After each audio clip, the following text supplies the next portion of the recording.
What's up, guys? Welcome back. A couple of new cards were revealed yesterday and today as well. New superb, fantastic Handtrap. So let's take a look. I was trying out Vision Heroes today, but this new Handtrap, well, not really, it doesn't really change things, but, you know, I believe it's pronounced Gnomaterial. It's quite of a good Handtrap. Level 1, it's not a tuner, but as soon as your opponent special summons a monster, you can drop this card, your Gnomaterial, your new Handtrap, and then target a monster on your opponent's side of the field, and then that particular monster cannot be used for Link, Synchro, Exceed, or Fusion summons. So again, it's basically a dimensional barrier targeting a particular monster from your opponent. Again, quite fantastic, a well-timed Handtrap. This Handtrap can definitely win you the duel. It basically blocks your opponent from the extra deck if this is well timed, right? The other new Vision Hero monsters, definitely quite solid. Most of these new cards aren't really that great. The better ones are Ferris here, for example, level 5. Special summons itself from the hand. And you know, their quote-unquote gimmick is sending or, well, targeting or taking your Vision Heroes, let's say, from your graveyard and put them in your spell and trap card zone, face up that is, and then, you know, or if you take damage as well, and then you can potentially special summon them from your spell and trap card zone. So it's a nice gimmick, but it's not something highly competitive. But the other Vision Heroes I'm running, as you saw here, were a Gravito, I believe the name is, Minimum Ray, and of course Increase basically gives you the extra fire on special summon. That's, I guess, the better one, right? But yeah, the most easy or the easiest two-card combination of this deck is, of course, here level 5. Your Ferris discarding something like Shadow Mist and then, you know, going for Wonder Tribal, I believe the name is a Link to Hero. Again, this is not really your standard hero deck. You know, it will Isolde Shenanigans as how it was like last year or previously, but it somewhat changed a little bit with more mass change here in the main deck to make use of your Vision Heroes. I definitely want to make use of them, right? And they're definitely not that terrible. I mean, if you can get them in the graveyard, as soon as your opponent does battle damage, doesn't really matter. I mean, their effects are not once per duel. If they are still in your graveyard, you can just put them face up in your spell and trap card zone, and that's something I definitely like about these new Vision Heroes. They are not restricted to once per duel.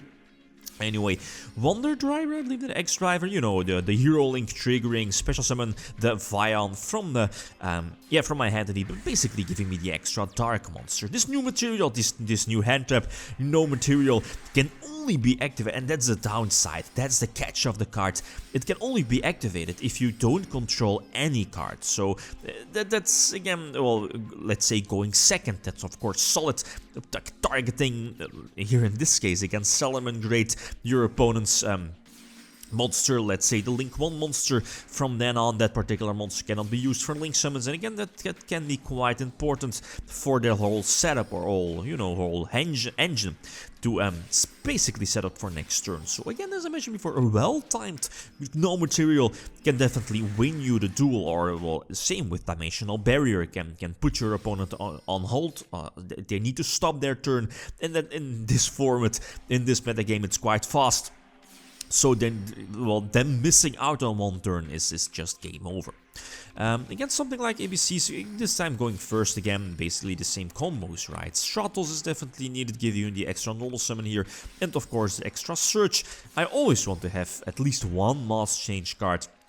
Either the regular Mass Change or the Mass Change 2, Mass Change 2nd, to put that, Dark Law, right? The Dark Law on the field. A little bit of an underestimated card, I guess, since it's quite, if you look at the top tier decks, Macrocosmos, aka Dark Law, it does a lot. It does a lot against a lot of the top tier decks, bar maybe Thunder Dragons, but I'm looking at Salamangreat, I'm looking at Orcust, with the Dingurissu release, right? So the deck definitely has potential, but it needs more. It needs maybe another Hero Link, a good Hero Link that makes use, well, maybe, I don't know, it's quite hard since I already got a couple of Hero Links, right? Anyway, I'm still running Isolde and the level 1 tuner and Phoenix Blade. Phoenix Blade definitely has its use. It's one of the vision heroes. Has the ability that as soon as it's normal summoned or special summoned, you can get back one of your banished heroes. That's good. And you know, Phoenix Blade definitely helps with that. So that's one of the reasons. The other reasons, of course, link climbing.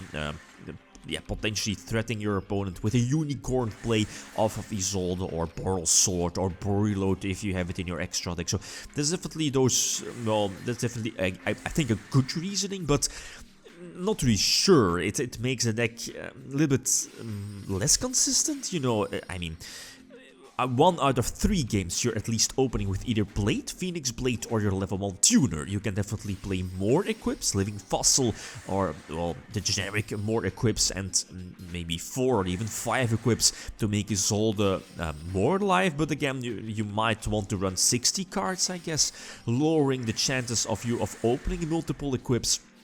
But I'm not a huge fan of that.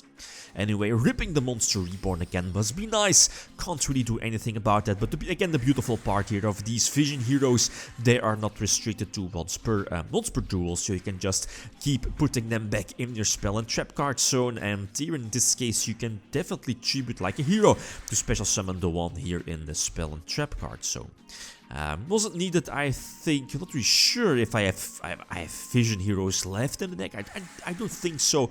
Again, that's the small downside. The deck is already super monster heavy, especially with triple e-call and reinforcement of the army as well. So that's something to keep in mind, right? When building heroes.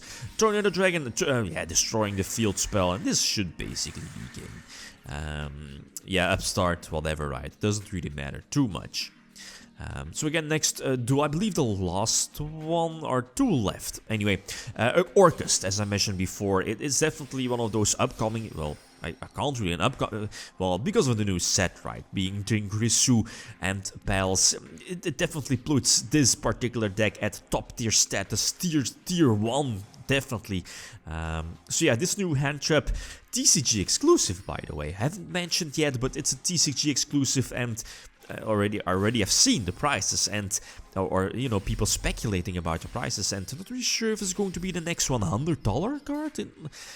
Well, depends, right? Next YCS, next big tournament, and if players up to either main, I don't think main deck, but definitely side deck, and well, minor deck list side decking 3, then you know, the prices will definitely go up. So just give it time. But yeah, I don't feel it will be the next $100 card, but it might be. Definitely can be. This is, well, yeah, depending on our list, right? I'm definitely expecting a ban list soon as well. Anyway, so getting the driver here, and of course the Vision Heroes shenanigans going of the two one-offs, basically the most important ones. And the beautiful part is using their effects during your opponent's turn, getting rid of a monster here, prevent my opponent from going for the Rusty Bardish, and revealing Nessie for Darklaw. Quite cool. Normal Summon Stratos getting a Surge, and this should be game. Having a couple of options, banishing the spell of the Vision Heroes, getting back a monster from my graveyard, getting back the Ferris, I believe the name is. Yeah, Boral Sword, that definitely is an option. Going for the Link 2 hero was also an option, you know, Mass Chain shenanigans, but whatever, right? It doesn't really matter too much. Last example. Going second this time against a terrible matchup, against Thunder Dragon, especially going second. If I don't have the Handtrap, I mean, the Handtrap here would have been good, potentially stopping him from putting up, well, depends, right? I mean, he does have, well, maybe, nah. Well, he did have, like, the, what is it called, the Reprodogus? You know which one I mean, the Link 2 pointing downwards, so he still has, well, yeah, that maybe would have been good, since, you know, I believe it was level 3, the snake blocking his extra monster zone, so that probably would have been good. But yeah, anyway, didn't happen, didn't have it, and as with Maxi, it's always, if you don't try it in your opening hand, it will definitely be your 6th card. Quite useless here in this situation, but what can you do? That's how it goes, right? So this new Handtrap, it's definitely a solid card. Not really sure if it's going to be that super staple. It might be, definitely might be. It's definitely a card to look out for during the sneak preview. So if you can get your hands on it, yeah, I might want to look out for a couple of copies, especially for your site. I can see what happens during the next upcoming weeks, especially with the new ban list as well. The new Vision Heroes, they are promising, but well, they're gimmick, taking damage. Put them in your spell and trap card, so that's cool, but you know, it needs more. It needs to be much more consistent. And again, like always, feel free to leave your feedback, like always. Okay, guys, that's it. Thanks for watching, and feel free to leave a comment or like if you enjoyed the video. Lithium signing out. Peace.